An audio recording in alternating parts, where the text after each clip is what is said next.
This is in WW3 Emergency Update. It's currently Wednesday, February 1st, 2024, and the time is 2:12 p.m. Eastern Time here in the United States. We open with some shocking developments. The first news item from the sources involves the United States launching a retaliatory campaign against Iranian proxies. This action comes in response to the killing of 3 U.S. soldiers in Jordan. According to the information provided, this campaign is anticipated to span several weeks and will include strikes across multiple locations and countries. Additionally, it is expected to involve cyber operations as part of the strategy. This significant military response highlights the escalating tensions in the region and the U.S. government's commitment to address threats to its personnel and interests overseas. The situation is complex, with potential implications for regional stability and international relations. In addition to the military campaign, there's also significant political movement related to Iran's nuclear capabilities. According to insider information, the U.S. Congress recently passed a resolution with a firm stance against Iran acquiring nuclear weapons. This legislative action signals a strong commitment from the U.S. to prevent Iran from developing a nuclear arsenal, aligning with long-standing policies and concerns. The potential for the Biden administration to take decisive action against Iran's nuclear facilities is a topic of considerable speculation. It seems that recent discussions and closed-door meetings between the administration and Congress might lead to more aggressive strategies to dismantle Iran's nuclear program. Such developments could dramatically escalate tensions between Iran and the United States and have far-reaching implications for global diplomacy and security. Iran's stance on the international stage has become increasingly resolute in light of the recent tensions. The Iranian representative to the United Nations, Mr. S.E.D. Iravani, conveyed a firm message highlighting Iran's readiness to counter any foreign aggression. This statement came after significant military movements and political decisions by the United States, which have escalated the situation. Iravani emphasized that Iran would not stand down in the face of threats or military actions, promising a decisive and strong response to any attacks on Iranian nationals, interests, or territories. This declaration serves as a clear signal of Iran's commitment to defend its sovereignty and interests against external threats. The context of this stern warning from Iran is crucial to understand. It follows a series of communications and actions by the U.S. that have raised alarms within Iran's political and military establishments. Particularly, the U.S. has reportedly used back channels, including Switzerland, to warn Iran against responding to any potential U.S. strikes. This indirect communication method, often used in sensitive diplomatic situations, indicates the severity and delicacy of the current tensions. The choice of Switzerland as a mediator, given its long-standing role in facilitating dialogue between the U.S. and Iran, underscores the seriousness of the situation and the efforts to prevent a direct military confrontation. Finally, the timing of Iran's response is significant. It came just a day after the U.S. issued its warnings to Iran, signaling a rapid and assertive reaction from the Iranian side. This quick turnaround reflects the heightened alertness and readiness of Iran to respond to perceived threats. It also shows the complexities of the diplomatic dance being played out on the global stage, where messages are conveyed through formal channels and back channels, each with its implications and interpretations. Iran's message through its UN representative is a part of this intricate web of communication, carrying weight in both its content and its timing. Shifting focus to another significant development in the region, the situation between Russia and the United States has also seen noteworthy escalations. Insider sources report that Russian President Vladimir Putin has made a bold claim regarding a recent aircraft incident. Putin asserted that the Russian plane, which crashed near the Ukraine border, was shot down by the American Patriot missile system. This allegation, based on what Putin describes as research, adds a new layer of complexity to the already tense relations between Russia and the U.S. It also raises questions about the involvement of U.S. military technology in the conflict, potentially escalating the situation further. In addition to this claim, Putin also provided updates on the military situation in Ukraine. He announced a significant breakthrough by Russian forces in the critical town in eastern Ukraine, highlighting the ongoing conflict's intensity and the strategic advancements made by Russian troops. This development is particularly concerning as it indicates a potential escalation in the conflict, which has already had far-reaching implications for the region and international relations. Putin's announcement could signal a shift in the conflict's dynamics, potentially leading to a new phase of military engagements and strategic maneuvers. Furthermore, the situation on the ground in Ukraine continues to evolve rapidly. According to the same sources, Ukraine has taken defensive actions in response to the advancing Russian forces. The Ukrainian military reportedly evacuated 9 villages along the front line in Donetsk Oblast, a strategic move in the face of the Russian offensive. This evacuation underscores the seriousness of the situation and the Ukrainian military's efforts to safeguard its territories and civilian populations. Insights from sources indicate that there's a state of heightened alert and paranoia among these groups. This is primarily due to the fear of being targeted by U.S. military actions. The situation has led to unprecedented security measures being put in place by these proxies. The increase in security is a direct response to the potential threat of U.S. airstrikes, indicating the seriousness with which these groups are taking the possibility of American military intervention.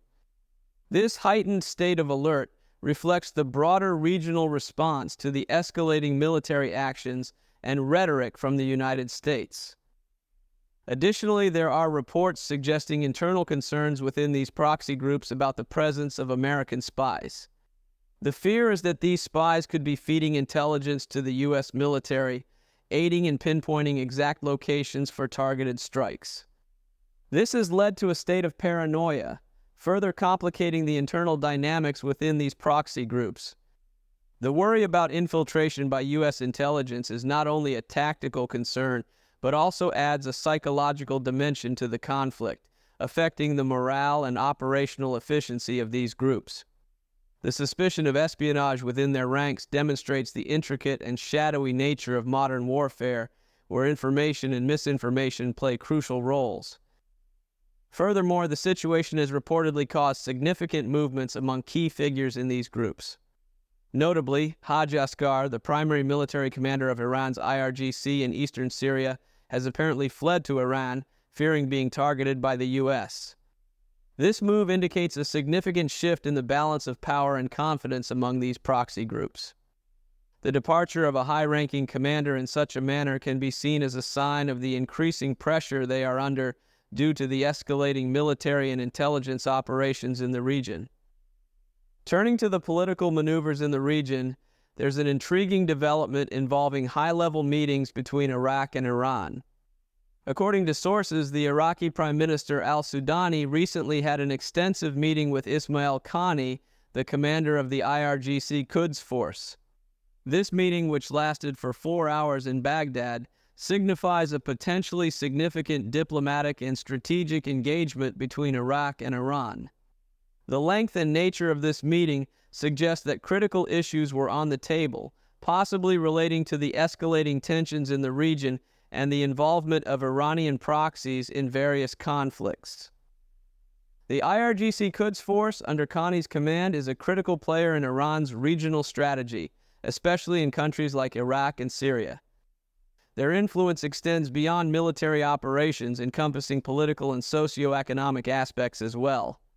Thus, the meeting between al-Sudani and Qani could have encompassed a range of topics, including security cooperation, political alliances, and responses to the ongoing regional developments, particularly the U.S. military actions and strategies in the Middle East.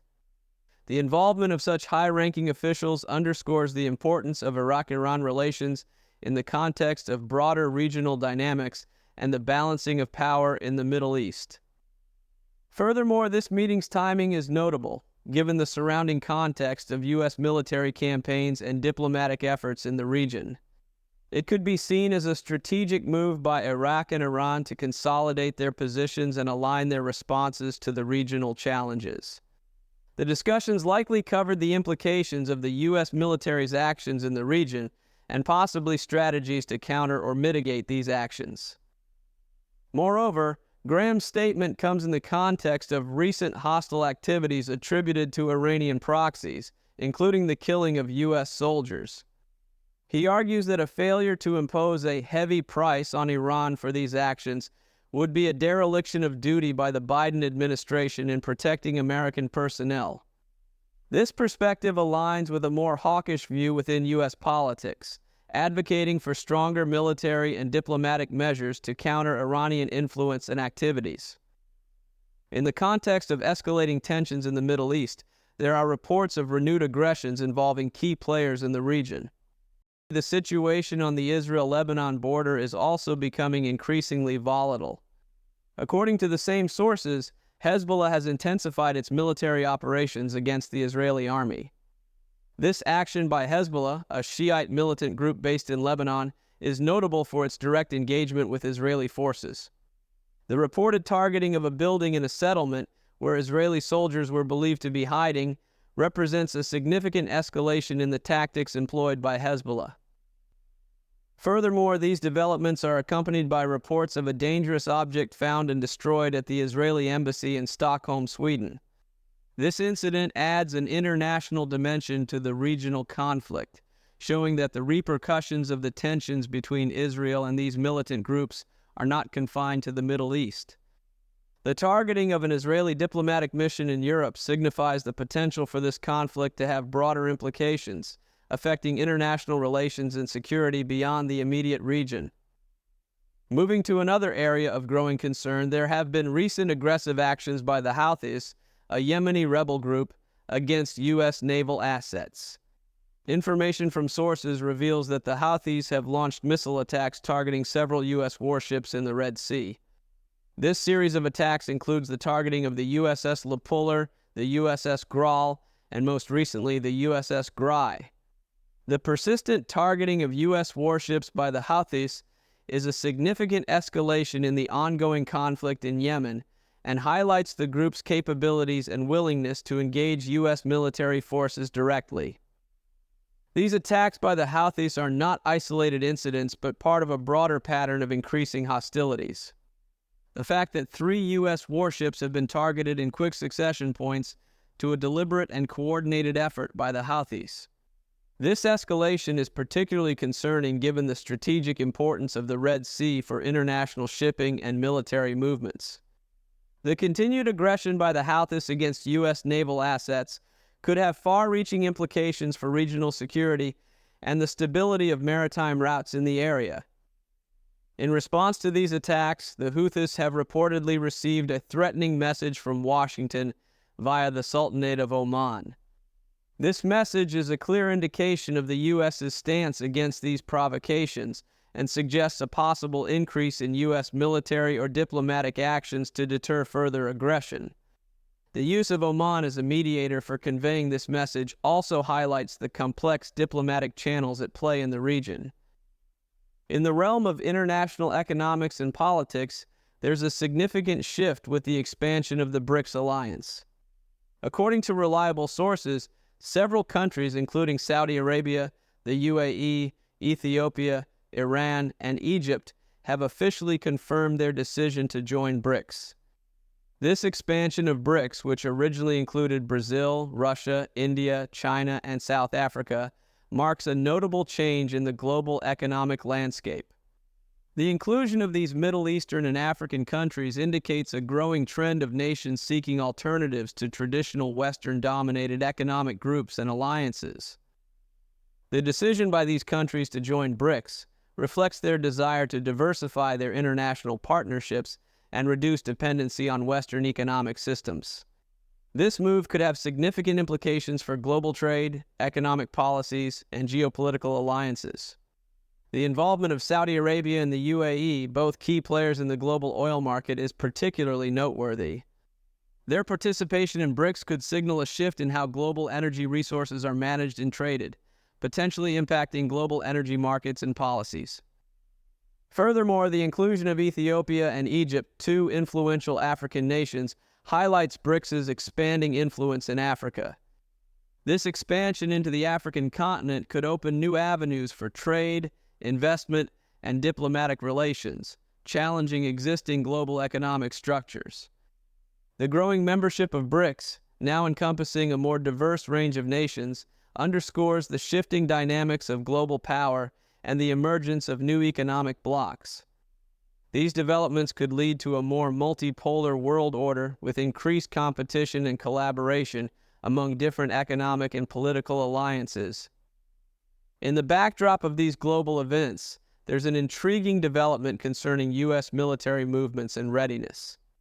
Sources have reported unusual activities involving key U.S. military assets, suggesting heightened alertness. Notably, a U.S. presidential doomsday plane, typically used in extreme emergency scenarios, was observed taking off from Offutt Air Base and landing at Dyess Air Force Base in Abilene, Texas. Dyess is a critical site for U.S. bombers, including B-52s, B-2s, and B-1s. The movement of such a significant command and control aircraft to a major bomber base is out of the ordinary and indicates potential preparations for scenarios requiring rapid strategic response. Additionally, a nuclear sniffer plane designed to detect radioactive debris was tracked flying to Duluth, Minnesota. The aircraft conducted several touch-and-go landings at the local airport before returning to Offutt Air Base. This type of mission is often associated with monitoring for nuclear tests or accidents, suggesting the U.S. military might be on high alert for potential nuclear or radiological incidents. The operation of this specialized aircraft could be related to the broader context of global military tensions, particularly concerning developments in the Middle East and Eastern Europe. Further emphasizing the state of heightened military readiness, a U.S. reconnaissance drone was observed flying into the eastern Mediterranean from Sicily. Interestingly, the drone turned off its transponder upon nearing Crete, a move typically associated with covert operations.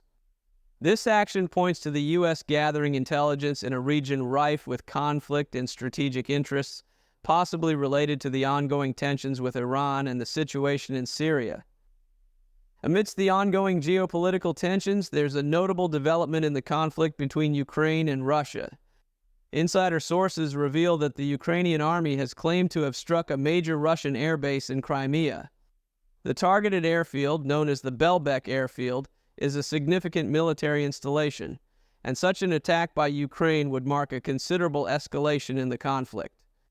This action, if confirmed, represents a bold move by Ukraine, directly challenging Russian military assets in a region that has been a flashpoint since its annexation by Russia in 2014. The use of drones and other military assets in this operation points to Ukraine's increasing military capabilities and willingness to engage Russian forces in contested areas. In addition to the strike on the airbase, Ukraine reportedly launched a wave of drones over Crimea the previous night. This operation allegedly resulted in the destruction of a Russian radar station in Rosul. Such aggressive actions by Ukraine demonstrate a significant escalation in their military strategy and capabilities, showing a more proactive and bold stance in the conflict. The use of drones, particularly in such coordinated and extensive operations, indicates a shift in the dynamics of the warfare being conducted in the region. It also shows Ukraine's determination to respond to Russian military aggression and to assert its presence in contested areas. Moreover, Ukrainian military intelligence has claimed a cyber attack against protected networks of the Russian Ministry of Defense. This cyber operation, if verified, adds a new dimension to the conflict, extending the battlefield into cyberspace. Cyber warfare is increasingly becoming a critical component of modern conflicts, and this move by Ukraine could signal a new phase of digital confrontations between the two nations.